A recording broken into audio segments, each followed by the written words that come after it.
I know I said the next video outside of a funny or bit of editing where I'm just goofing around as the Rango response, but the new episode of Helluva came out and I have thoughts on it. This is going to be more of a first impressions type of review than a super deep dive, so in case you missed that, tough luck. Not gonna lie, when I saw previews floating around featuring Crimson, I didn't really like his design and took it as a foreboding first look of what was in store. That, and I'm a bit jaded from the way this season of Helluva opened. Now that the episode is out and I got the chance to watch it on release, yeah, it's just decent. Maybe it's just because Moxie is my favorite character. Totally not because he's voiced by Zim. Come on, guys. Liar! And this episode cleared the very low bar of the Stolitz drama needing to fuck right off for a while so the show can get back on track, but once the high of a first viewing wears off, yeah, this episode has gaping holes. So, like most episodes, the idea of the plot isn't bad on paper, and most people gathered from earlier episodes that Moxie being a wuss must have come from some point in his past, and this episode goes into that.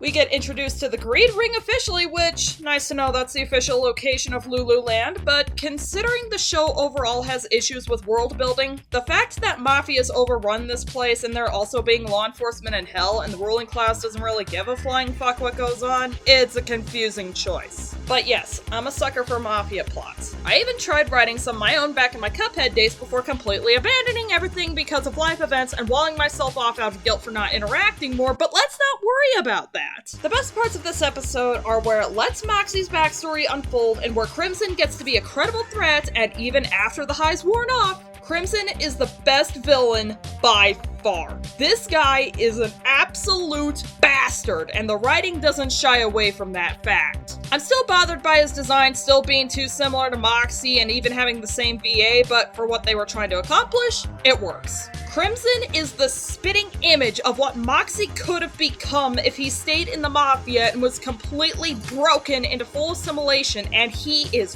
horrifying. He's absolutely intimidating, and everything he's done to his son is so thoroughly, unflinchingly vile, it would make Judge Frollo uncomfortable, even if this body count keeps bringing how death works for demons into question.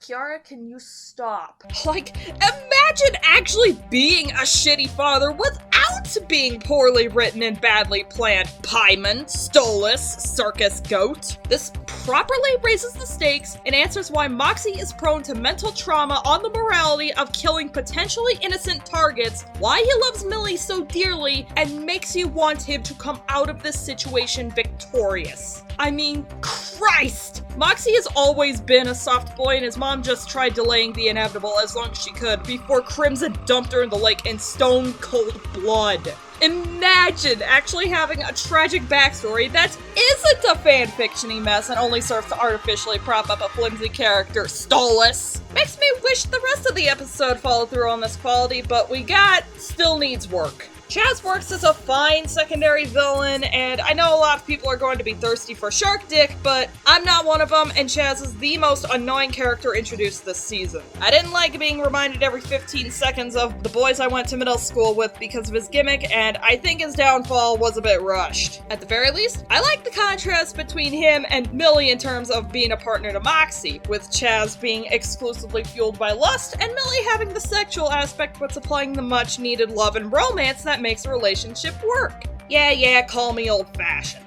And speaking of hormones, Vivzy, Brandon, new guy, you guys should seriously consider having a wank before setting down to write and go through editing and revisions with post-nut clarity because the horniness is creating major mood whiplash. Moxie confronting Crimson and the flashbacks to his childhood are well-handled, atmospheric, tense, and are as maturely horrifying as you can get. Immediately interspersing a gag that I can't even show footage of because YouTube that seems like less of a likely jab at Moxie from Crimson and more of an excuse for the crew to fit as many plastic dicks on screen as possible is so jarring that it kills the tone and takes me out of the story. I don't mind lewd humor. My liking of Panty and Stocking can attest to that. But y'all need to learn some restraint. Jeez. I'm sure I'll have to do an entire video about her, but once again, Millie gets the shaft. Sure, she gets a badass action scene, but anything else she contributes is more of an accessory to Moxie as always. Chaz was also her ex, and I was waiting the entire episode to get her testimony and have it be used by her and Blitz to get out of this trap, but the episode completely forgets except when it comes to two jokes about grinding on Chaz. Is the spindle source crew that afraid of giving Millie development that's not just limited to being Moxie's emotional rock. Poor girl's the Applejack of the gang. Plenty of potential in a main character in the cast, relegated hard to background pony status, but at least Applejack got a couple centric episodes. Here's hoping we don't get a Millie episode right out of the malicious compliance subreddit. I want to sing this episode's praises like everyone else on the internet, but I can't ignore where it fails to follow the act set up by Moxie and Crimson's familial ties. I definitely like to see Crimson return at some point, but this show needs to get its act together before that happens. If the rest of this episode were as good as this aspect, I'd be over the moon talking about it. As is, it's just decent. 7 out of 10, really strong main attraction, supporting acts need work.